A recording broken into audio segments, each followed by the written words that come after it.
Shannon Miller looking to add an individual Olympic gold medal to her trophy case on the balance beam. A tumbling pass, 2 layouts, beautiful. That move actually called the Miller, absolutely flawless execution. Now, she has to stick that dismount. It all comes down to this moment.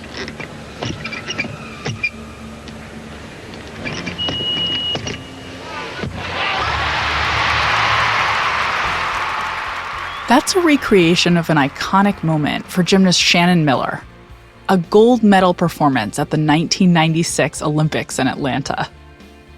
In this episode, you'll hear from Shannon on how she approaches big goals and big challenges. And I'll be speaking with UCLA psychologist and researcher Hal Hershfield about a peculiar phenomenon that influences your willingness to save money.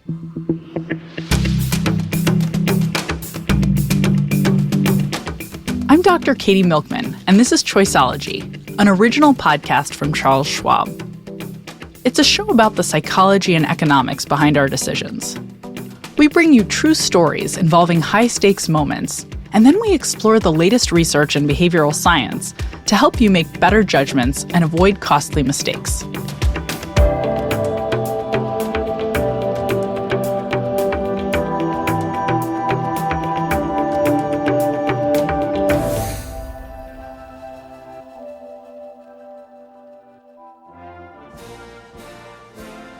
To see the American flag being raised, to have the hometown crowd right there yelling and screaming. I mean, it was deafening. That's gymnast Shannon Miller talking about her experience at the 1996 Olympics in Atlanta. The story of Shannon's success begins long before that competition in the Georgia Dome. It starts when she was a precocious 5-year-old kid.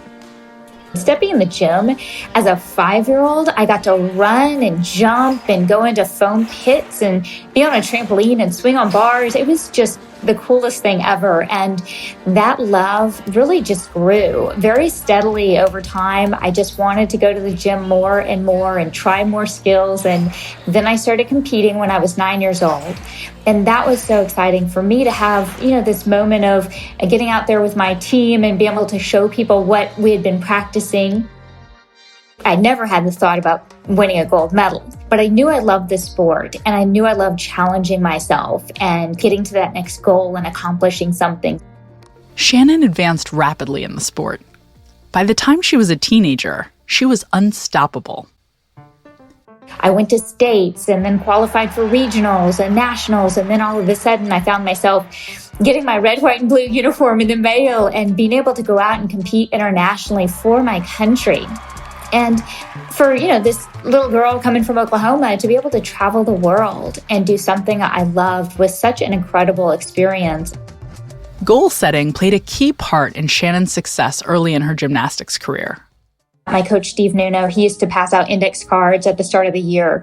And we would sit down and we'd have to write down on one side of that index card our long-term goal. And it might just be a goal for that year. I want to make it to the state competition.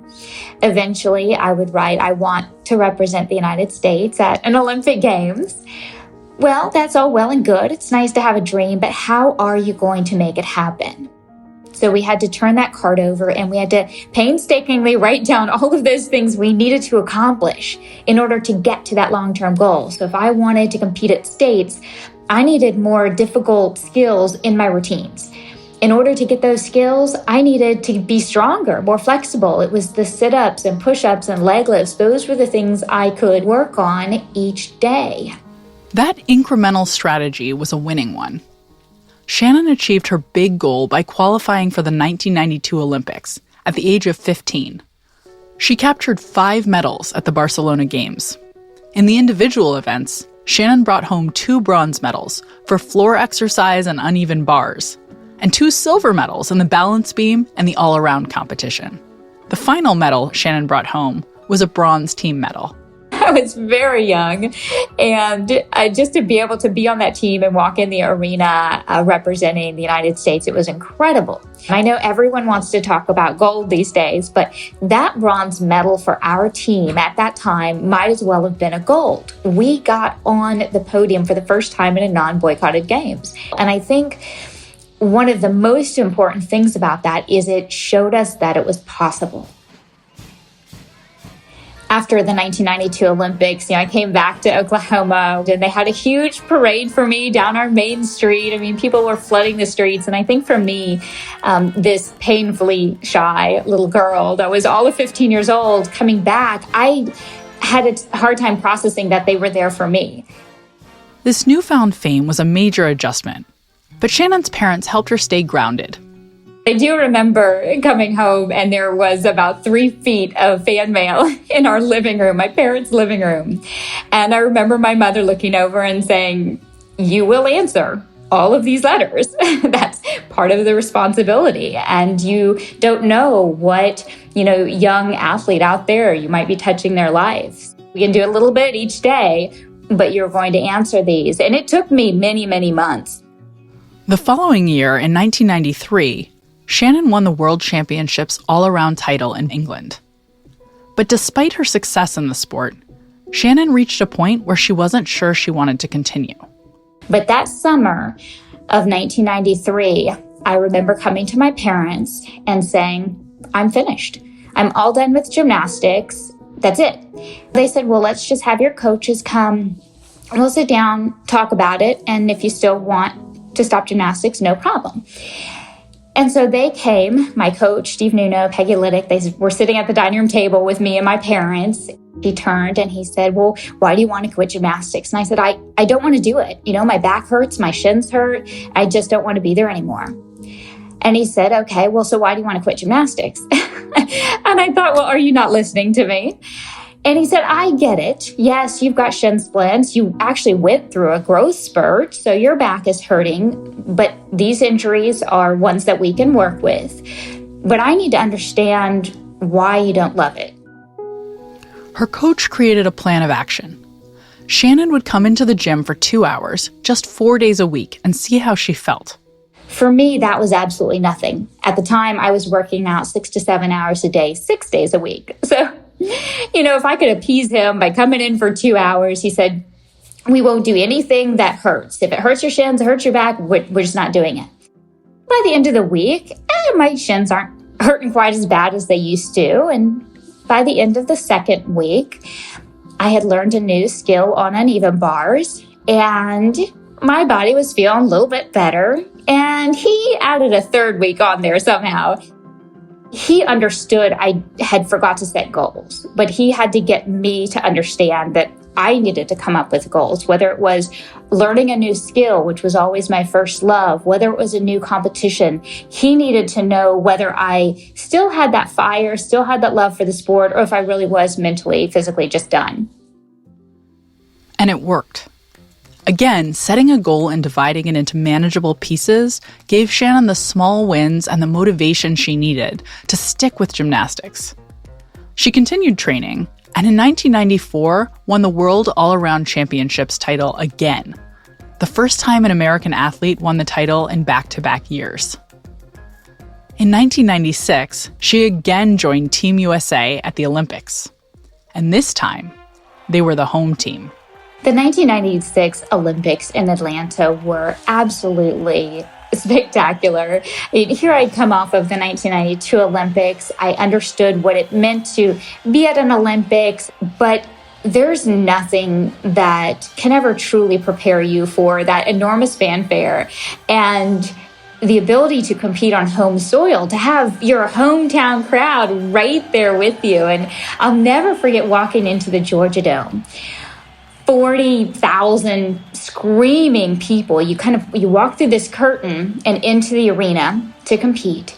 You're already feeling that anxiousness, the nerves, the excitement, a little bit of worry. You better leave with that medal and you want to hit your routines, and all these things are going through your mind, but you're also focusing on your next routine so that you keep all of those concerns at bay and just really focus on your job. But it's hard because you look up and you see this sea of red, white, and blue, and you see flashbulbs popping like the 4th of July. The American team was a powerhouse of 7 elite gymnasts from across the country. Together, they came to be known as the Magnificent Seven. And I think that's the perfect name because it was truly magnificent, the way that team was built and the way we prepared. And it was just that great mix of, 3 that had competed in 1992, the energy of the new younger ones coming onto the team. It was just magnificent. The Soviets had dominated women's gymnastics for decades. The 1996 Games were the first Olympics since the breakup of the Soviet Union, where athletes from the Soviet bloc countries competed separately. But Russia was still a powerhouse, and Russia and Romania were the teams to beat in 1996. As the competition progressed, the American team began to close in on Romania and Russia. I never actually knew where we were on the leaderboard. I think someone may have told me that we were in second in between the compulsory round and the optional round. But other than that, I didn't know what our point spread was. I didn't know who was in second, third. I didn't pay attention to that because I was focused on the optional competition ahead and just hitting all 4 events. By the final event in the optional round, the Americans were in the lead with a thin margin over Russia. The vault was the final event. Team member Dominique Moceanu made a surprising error, falling during her dismount. It all came down to Kerri Strug. On the first 2 attempts, Kerri injured herself and tore 2 ligaments. But she pushed through and stuck the landing to clinch the gold medal for Team USA. What stands out the most about that final night of the team competition is really just standing up there with my teammates, hoping we raised the correct arm and being just unbelievable, just surreal that somebody is placing an Olympic gold medal around our necks. To see the American flag being raised, to have the hometown crowd right there yelling and screaming. I mean, it was deafening. It was such a spectacular moment that it's impossible for someone to say 96 Olympics and me not immediately think of that moment with my teammates. After winning the team gold medal, Shannon also participated in the all-around competition. She was doing really well until she made a small mistake. Apparently, I was in first place, headed into the 3rd of 4 events. And that night I stepped out of bounds on the floor exercise and out of any possibility of a medal that night. And I was heartbroken. I went into the vault finals a couple nights later. I ran down the runway and I landed flat on my backside on a vault that I really did not miss. In other competitions, training, it was not a difficult vault for me. And I spoke to my mother that night and I kind of vented to her, Mom, I don't know what's going on here. I never had trouble with this vault. And now I have one last event, the last 90 seconds of my entire career, the last opportunity I have to bring home a medal for my country. And it all comes down to balance beam, 4 inches wide, the most feared event in all of gymnastics. And this is what I have to look forward to. And I was terrified. What if I fall? What if I fail? What if I let everybody down? And that's when she stopped me and she asked me one question. Have you done the work? At other competitions and training, did you do the work? And I said, yes. Knowing she had done all that she could, Shannon confidently walked into the beam competition. That beam routine was probably the fastest 90 seconds of my life. I'm not sure I even remember a moment during that routine, except for setting up for the dismount. I was all of a sudden at the end of the beam, arms raised high, ready for the dismount, said a little prayer, please God, just let me land on my feet tonight. And I hurtled toward the end of the beam, 1 twist, 2 flips, and when I felt my feet hit the floor, it was the most amazing mix of emotions, the joy, the excitement, the relief. I saw my coach jumping up and down the sidelines. think I saluted the judge, but who knows? But I didn't know what the score was, if there was a medal, what color it might be. I just wanted to live in that moment. With that performance, Shannon Miller became the first American to win the balance beam final at the Olympics, as well as the first American woman to win an individual gold medal at a games that included athletes from the former Soviet bloc.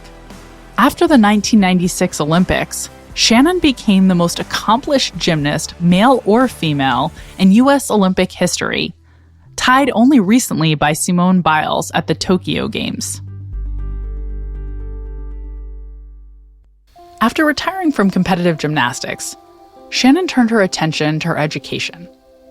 She earned an undergraduate degree in marketing and entrepreneurship in 2003 and a law degree in 2007. She started her own company in 2010. That same year, Shannon's life took an unexpected turn. That summer, I launched my company devoted to women's health, and we just focused on helping women make their health a priority and not feel so guilty about it. And I also started hosting a radio show during that time where I would interview physicians, nurses, healthcare experts on every topic. And as we moved into that fall, we talked a lot about cancer awareness, the importance of early detection, getting to those regular exams, all of those good things. Work was going great. Our son had just turned a year old, so we were enjoying those moments. My schedule was jam-packed. And I looked down at my calendar and realized I'm going to be out of town on the date of my next exam. So I called up, fully expecting to cancel my exam, just to put it off till next year. A few months won't make a big difference. I feel fine. And I was immediately put on hold. And during that maybe 60 to 90 seconds of being on hold, I just felt this incredible guilt, this weight in my chest of, here I'm about to do the exact same thing that I'm asking other women not to do. And so when the receptionist came back on the line, I said, look, I can't be there on this date in a few weeks, but I can maybe get on your first available appointment list. And she said, oh, that's great, because we just had a cancellation on the other line. You can come over now. And in the span of maybe a 10, 15-minute visit that morning, my doctor found a cyst on my left ovary, which sent me into a whirlwind of tests and scans. In January of 2011, Shannon underwent surgery to have the cyst removed. It was a rare form of ovarian cancer that, luckily, they had caught early. But she needed to go through an aggressive chemotherapy regimen.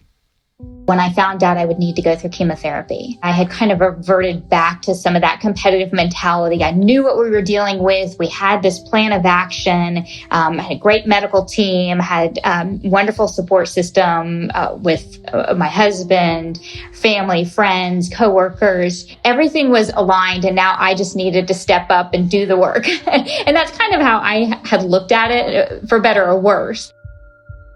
I couldn't do much physically after surgery. And as the weeks went on during chemo and the effects of treatment started to take hold, losing my hair, the nausea, fatigue, I couldn't open a bottle of water by myself for over a year. Because of the neuropathy in my hands. I used to swing around uneven bars for 6 hours a day, and now I can't open a bottle of water. It humbles you very quickly. And I think for me, I had to be humble in my goal setting.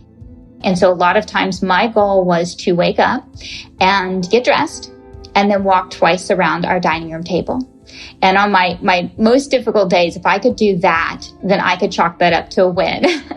And then there were other days that I was feeling a little bit better, that it was a 10-minute walk. If I could take our son out and do a 10-minute walk, then that was a win. It took over a year for Shannon's nausea to subside enough to start eating a variety of foods again and experience less fatigue. The fatigue is not, I'm tired today. It is laying in bed feeling as if each one of your limbs weighs 1,000 pounds. And I would lay there and wonder, how in the world am I going to move my leg 4 inches to the edge of the bed so I can stand up? So you're going through all these things. You're going through it mentally, emotionally, physically. So finding that support is so important. And I think for me, it was just the reminder that, okay, if it's a 5-minute walk today, maybe it's a 6-minute walk tomorrow. And that the focus was to get healthier and stronger little by little each day and not try to rush the process. Again, Shannon's approach to goals, breaking them down into achievable steps, brought her a win. One more important than any gold medal. She has been cancer-free since 2011. Goals don't always have to be the biggest, best, craziest, no one's ever done this before goal. Sometimes it's just a goal that makes you feel really good about what you're doing and helps you take that next forward step. Shannon Miller is a 7-time Olympic medalist and 2-time inductee into the U.S. Olympics Hall of Fame. Her memoir is titled, "It's Not About Perfect: Competing for My Country and Fighting for My Life." You can find a link in the show notes and at schwab.com/podcast.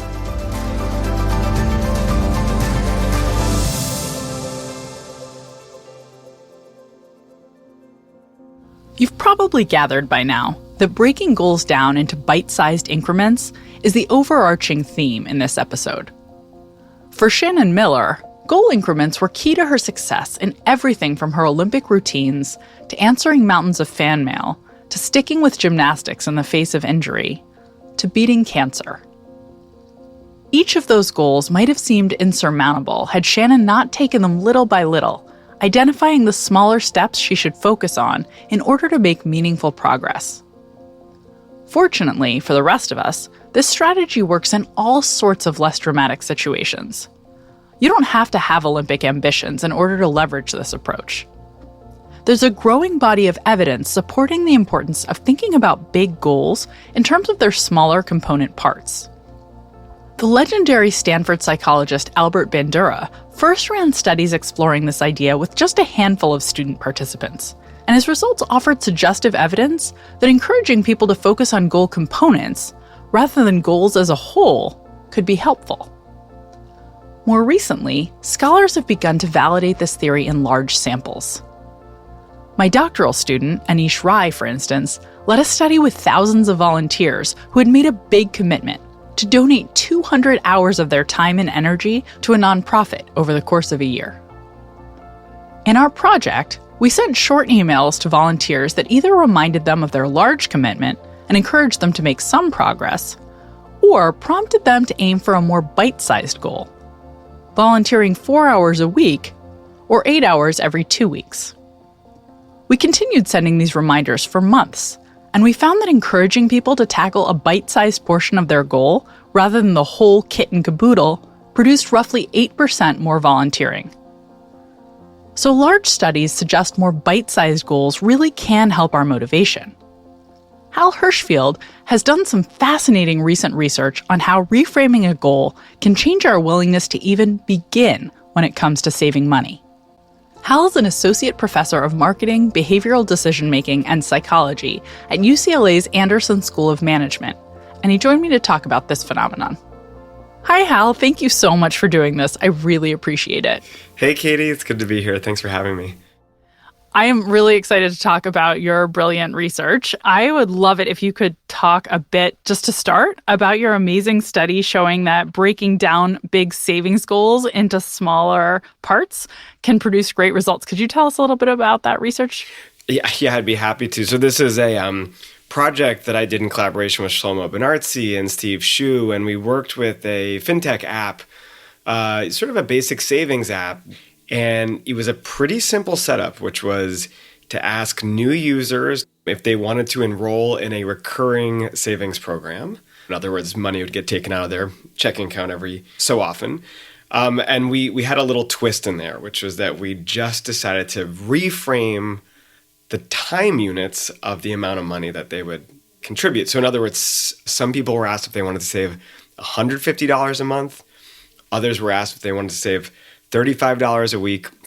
And then we had a group who was asked if they wanted to save $5 a day, which you can probably tell is all the same amount. And how did that turn out? Yeah, so you know how you have those moments where you look at data and then nothing works? And that's like a lot of moments. A lot of science, yeah. A lot of science. Hypothesis failed. Failed, right? This was not one of those moments. We looked at it and I had to kind of do a double take and say, oh my gosh, 4 times as many people signed up for this program when it was framed as $5 a day compared to when it was framed as $150 a month. So it was about 28% who signed up in the $5 a day framing, about 11% in the $35 a week, and 7% in the $150 a month. And I remember writing to Shlomo, and he said, "This is amazing." And Steve said, "Well, let me just double check." And he did all of my analyses again, every single one. And we said, "Yes, this is real. This is happening." So we're excited. It's a really big result. It's really interesting. Could you talk a little bit about why you think this simple reframing had such a big effect on people's decisions? Yeah. And I mean, by the way, I should probably note, first off, to some extent, these are kind of warm leads, right? These are already people who are interested in a fintech app. Whether we would see such high rates of participation in another setting, I don't know, but I suspect we would still see these big differences between groups. But so why does this happen? I think there's a couple of reasons. One of which is that we have different mental buckets or different mental accounts for our monthly, weekly, or daily expenditures, right? So from a monthly standpoint, we can think of things like mortgage and rent, maybe car payments or cell phone bill. And when you think about something that's $150 a month, well, there may not be that much wiggle room to add another big expense like that to your already sort of growing list of monthly expenditures.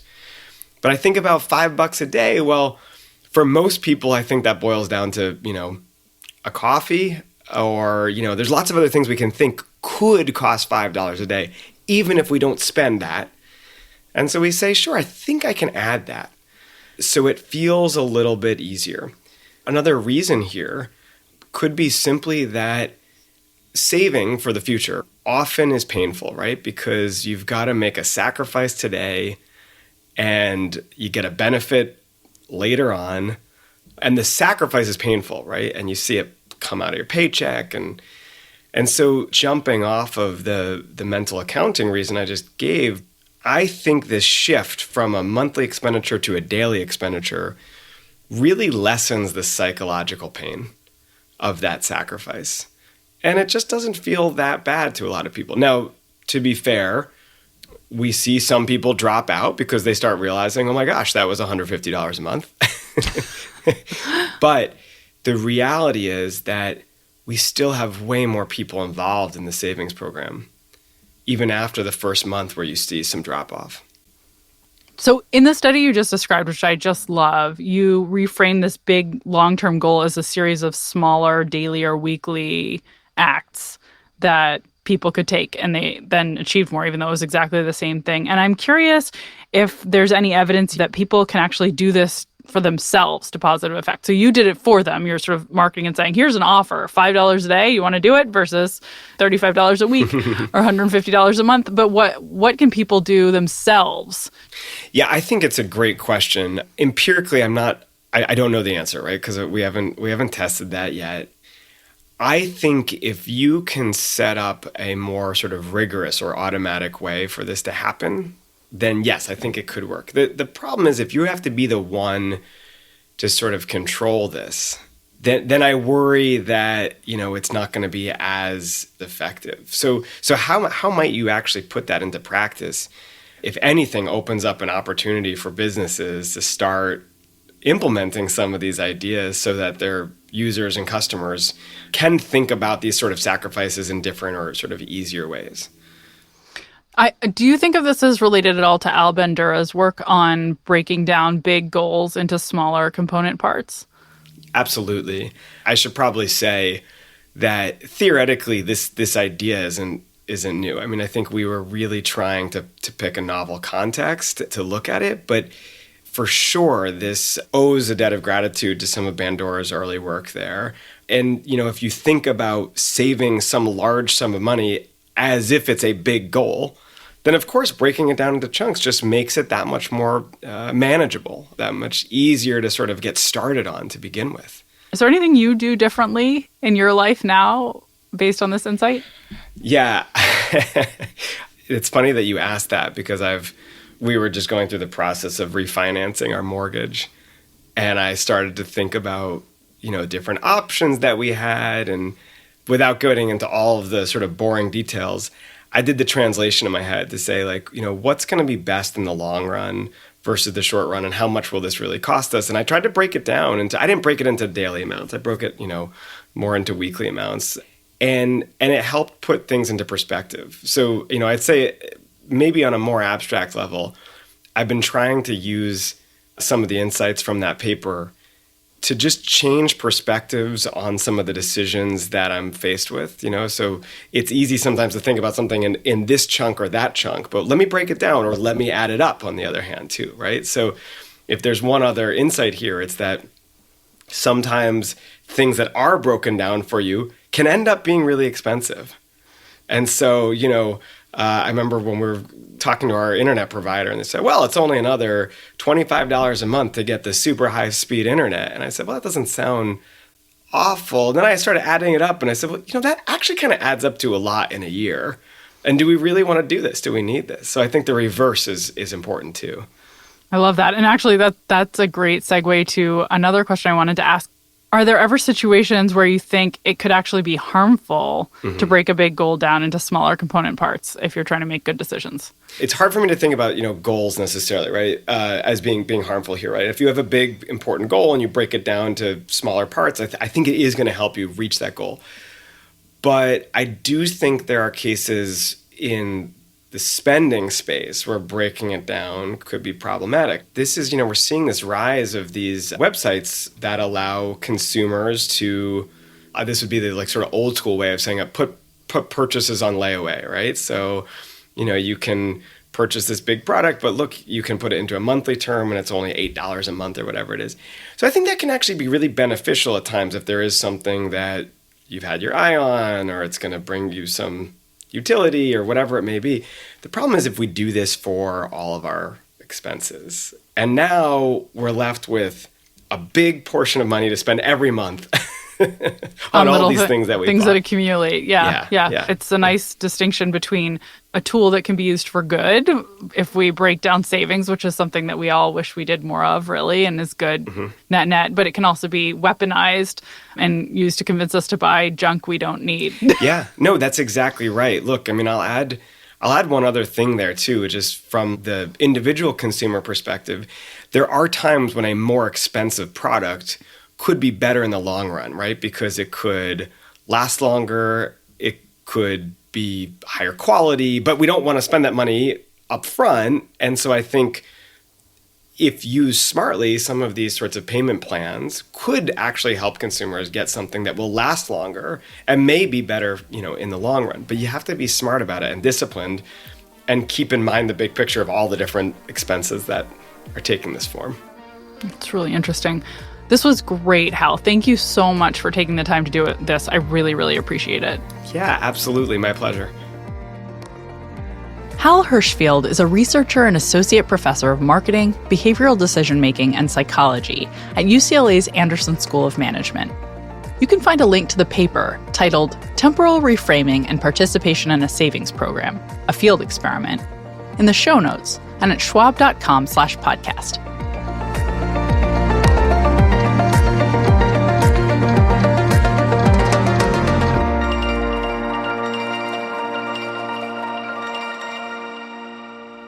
Financial planning is a process designed to help you reach your life and financial goals. And a critical part is prioritizing your goals and breaking them down into achievable milestones. Check out the episode of the Financial Decoder podcast called How Can You Set Better Goals to learn more. You can find it at schwab.com/financial decoder or wherever you listen to podcasts. Breaking large goals into smaller, more manageable parts is an intuitive concept. Most people wouldn't enter a marathon without training on shorter distances over a period of time, or attempt to climb Mount Everest without first working on some smaller mountains. But what's so interesting about the research I've described is that it isn't just saying it's important to make plans and break down big goals into component parts. It's saying that just describing the same overall goal in terms of the daily or weekly work you'll need to put in, instead of focusing on the monthly or yearly effort required, can robustly change our actions for the better. So if you'd like to reach a savings milestone this year, or put in 100 hours on a language learning app, or as a volunteer for a charity you love, you may want to reframe that objective to yourself. Dividing your savings goal by 365 days and focusing on the smaller dollar quantity you need to set aside is likely to be less daunting. And dividing that 100-hour commitment into a daily or weekly commitment is likely to lead to greater success. When we reframe big goals that we hope to accomplish over many weeks or months to instead focus on their more approachable and bite-sized component parts, our big ambitions feel more manageable, approachable, and achievable. And that can make a world of difference.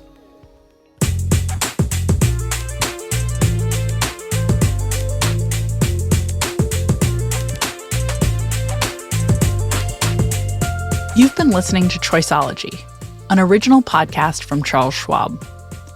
If you've enjoyed the show, we'd be really grateful if you'd leave us a review on Apple Podcasts. You can also follow us for free in your favorite podcasting app. And if you want more of the kinds of insights we bring you on Choiceology about how to improve your decisions, you can order my new book, How to Change: The Science of Getting from Where You Are to Where You Want to Be. Or sign up for my monthly newsletter, Milkman Delivers, at katiemilkman.com/newsletter. Next time, you'll hear about a single poignant photograph that made a huge difference for migrant workers during the Great Depression. And I'll speak with my Wharton colleague, Deborah Small, about why we tend to become numb to large numbers and statistics. I'm Dr. Katie Milkman. Talk to you soon.